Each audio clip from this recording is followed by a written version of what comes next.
Hi, we're Group 26 for MIMG 102, and this is our project on CRISPR anti-phage immunity. Hi, I'm Altea. Hi, I'm Sophia. I'm Emily.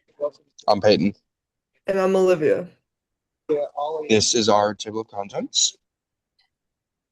Starting off with CRISPR background.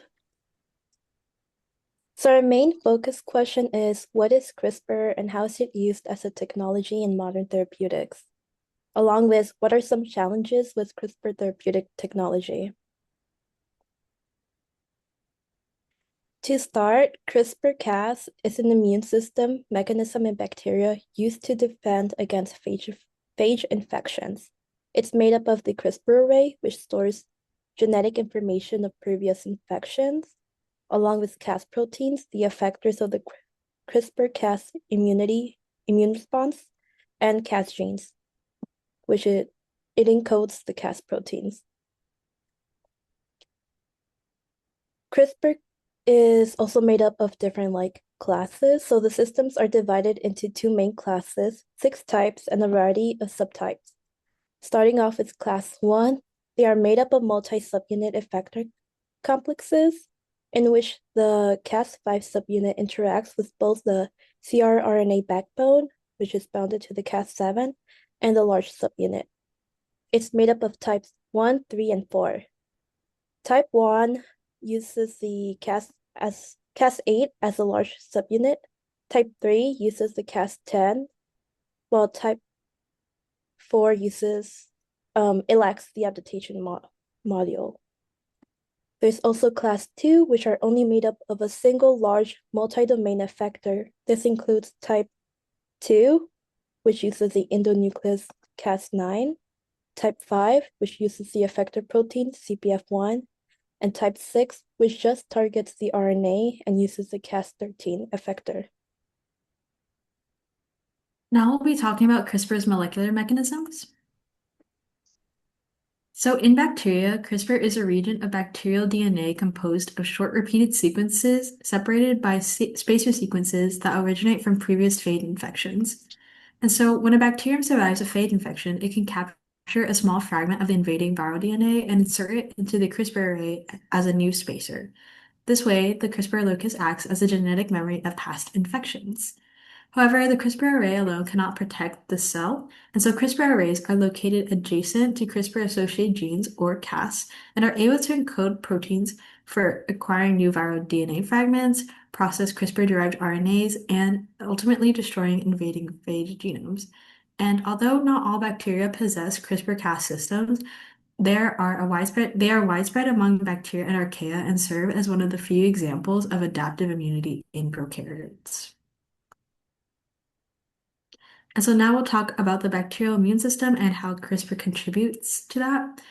So the CRISPR-Cas9 system provides adaptive immunity by capturing fragments of phage DNA as mentioned, and there is 3 main stages. The first stage is adaptation, shown on the left side of the diagram, and it's when a bacteriophage infects a bacterial cell and injects its DNA. The Cas1, Cas2 protein complex captures a short fragment of that viral genome, and then it is then inserted into the CRISPR array as a new spacer. That way, the bacterium is storing a molecular record of that infection. And then the second stage is expression, shown in the lower portion of the figure. The CRISPR array is transcribed into a long precursor RNA known as pre-cRNA and is then processed into shorter CRISPR RNAs or cRNAs, each containing the sequence of a previously encountered viral spacer. And these cRNAs act as guides that carry information about specific viral targets. And lastly, the third stage is interference, and that is shown on the right side of the diagram. The cRNAs associate with Cas proteins to form a surveillance complex. And when the bacterium is infected again, the surveillance complex continuously scans incoming DNA, and if it encounters a sequence that matches one of the stored spacers, the cRNA base pairs with the viral DNA and directs the Cas proteins to cleave and destroy the foreign genome. And now we're going to discuss CRISPR in gene editing. So scientists realized that the same targeting mechanism could be repurposed to edit virtually any DNA sequence. So in nature, bacteria use CRISPR RNAs to guide Cas proteins toward viral genomes. In gene editing, researchers replace these natural guard RNAs with the synthetic guide RNAs. designed to match a DNA sequence of interest by introducing Cas19 to cause a double-stranded break at a specific genomic location adjacent to a pan sequence. And this occurs in two ways, either through non-homologous end joining or homology redirected repair. And for example, the CRISPR-Cas9 system has been used experimentally to target and excise integrated HIV provirus DNA from infected cells. Okay, to start off our molecular mechanisms for the CRISPR therapeutics, the first step of production for CRISPR technology is recombinant production of a modified Cas9 enzyme via model organism and lab synthesis of the gRNA. Following steps involve isolating and purifying the mass-produced Cas9 and in vitro assembly of the RNP complex for delivery. The concluding step is administration of the CRISPR-Cas9 complex. Gene therapy refers to administration of new or altered genetic material directly into patient cells to cure or help fight a disease, whereas cell therapy refers to the modification of whole cells, normally ex vivo, prior to reintroduction to the patient body. In the next slide, we'll discuss the mechanical specifics of in and ex vivo methods.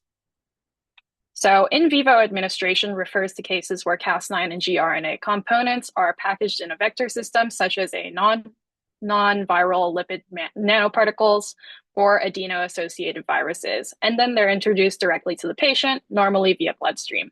This method is often used to target specific organs, but as a result requires the use of cell type specific receptors such that the therapeutic is delivered to the correct organ or region. Ex vivo administration is normally conducted by isolating a subset of patient cells, such as immune cells, and then introducing the CRISPR therapeutic before reintroducing these cells to the body. This method is notably used for immune and blood disorders, with an example being Casgevy. Now we're going to move on to research and therapeutics. So a little bit about the translational research between the lab and the clinic. It involves many steps and long testing periods. The first step is to identify a disease or target problem and then use intermediary systems such as ex vitro cells or animal models to develop the therapeutic. Following technology inception and development is preclinical assessment of unintended outcomes, such as erroneous gene modifications. Before manufacturing the therapeutic for clinical trials, researchers submit extensive documentation such as the IND and CMC, which cover topics including biological plausibility, dose size, toxicology study results, and materials and procedures. Manufacturing comes with price and efficiency constraints and is its own field of study, and the clinical trial stage is also extensive and involves studying many factors. Now we're going to talk about how CRISPR is used in modern therapeutics. For example, it's used to target genetic diseases or identify disease-related genes. And CRISPR enables fast and efficient screening of thousands of genes simultaneously, which can help researchers study biological and pathological processes. It's helped in cancer research and creating personalized medicine, as well as creating disease animal models. These animal models can mimic the human diseases and help researchers study disease mechanisms and progression. Not only that, but it's helped in early drug discovery by assisting in identifying therapeutic targets for new treatments and speeds up research and development for future medicines. One of the examples that we're going to talk about for therapeutics with CRISPR is cancer therapy. We can define how, for in vitro studies using the CRISPR, they can detect the oncogenic CRAS system, which is the Kirsten rat oncogenic homolog, which is an antigen. This is just found in ants since the sarcoma oncogene. And we know it's prevalent in the lung and pancreatic cancer of these rats, but we can use CRISPR to help develop how these CRISPR alone with the gene editing can affect the downstream upstream regulation of the CRAS mutant oncogene. As we just said, CRAS, it's very highly viral oncogenic, and it's often mutated in the process of cancer and can lead to a high rate of tumor regenesis and proliferation in certain areas of the pancreas. These oncogenes are considered to be the most common, just like higher rates of they're the most common, so this is where we can see like a high rate of therapeutic approaches and this is where CRISPR can come into town, because a lot of the scientists in the paper that I read was that it was undruggable, so now we can use CRISPR with genomic editing to actually test for removing the drugs. And so why CRISPR for this form of therapy? As you know, CRISPR extensively carries specific sequencing for gene editing and target sites, and we can attack the highly immune regions, the CRAS, for the oncogenic regions. And this form of therapy can follow the mechanistic flows that we've mentioned above. And as we know, it's an early clinical trial, so there still is a lot like that is to be left unsaid and what can actually gain from this. But the whole goal is that we're trying to gain immunity from tumor genesis and build up forms of immune suppression. Another example of therapeutics is Casgevy, which is used against sickle cell. Sickle cell is a mutation in the hemoglobin that causes red blood cells to develop in a crescent or sickle shape that restricts red blood cells from flowing and transporting oxygen, leading to severe pain and organ damage. CRISPR-Cas9 is directed to cut DNA in targeted areas and edit it. These modified stem cells are then transplanted back into the patient where they can attach and multiply in bone marrow to increase the production of fetal hemoglobin, a type of hemoglobin that facilitates oxygen delivery. Those with sickle cell disease have an increase of HbF prevents sickling of red blood cells. For this, data supporting Casgevy comes from a study where patients had a history of at least two protocol-defined severe vaso-occlusive crises, or VOCs, which is just severe pain and organ damage. The primary goal of the study was for patients to be free of VOC episodes for at least 12 consecutive months during a 24 follow-up period. Of 31 patients, 29 achieved this goal. That is a 93.5% success rate. Why this is important and its impact is because the disease sickle cell, Casgevy, reduces severe symptoms by increased HbF production and thus decreasing VOC events. This means that we are improving patients' overall quality of life and they're no longer in pain and have improved function after being treated. And so it's unlike most treatments, as Casgevy is not just to manage the symptoms, but it goes beyond and attack the actual genetic cause of sickle cell disease. Lastly, one more importance of the modern therapeutics behind CRISPR is we can look at the technology with the alteration in genetic code. We can see that with CRISPR, there's advancements in regenerative medicine. This was introduced to a new form of cancer therapy, which we call now precision medicine, where we can look at distinguished areas of inherited genetic diseases. This is still in early clinical trials, and it's being used to knock out oncogenes, like we just mentioned with the CRAS, within rats, and correct the mutations in certain tumors, which can enhance T cell therapies for the adaptive immune response. CRISPR is also addressing immune rejection challenges by editing the MHC HLA gene, which is just an antigen gene. And this, what we're doing is if we're attacking this gene, we can decrease the need for immunosuppressive drugs. And now we can actually go to an approach where it's more therapy based on CRISPR rather than drug based from symptoms. Now, the challenges of CRISPR. There's off-target effects, which can cause unexpected and unwanted or adverse alterations to the genome. Another thing is CRISPR delivery systems, which is essentially that the cargo delivery system is a big, large nucleic protein that is just hard to deliver. Next is immunogenicity, and these are cases where healthy humans already have pre-existing Cas9 protein in them, and so then CRISPR-Cas9 is identified as a foreign pathogenic material and can trigger excessive or potentially life-threatening immune response. Lastly, is that CRISPR requires a PAM sequence to tell where it's supposed to make incisions, which limits where CRISPR can target genes, as well as creates an obstacle because Cas9 proteins require different PAM sequences for different things.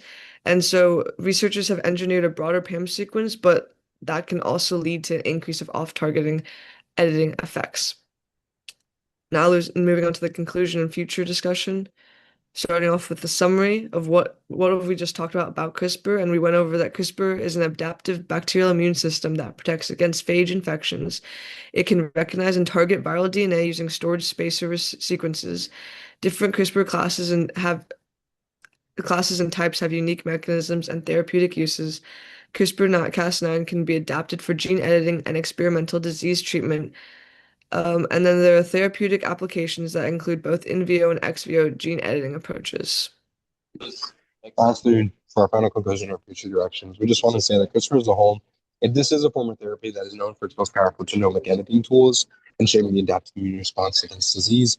Through these certain mechanisms causing the DNA and RNA systems, we've seen how CRISPR can lead to modern day medicine in the direction of precise gene editing.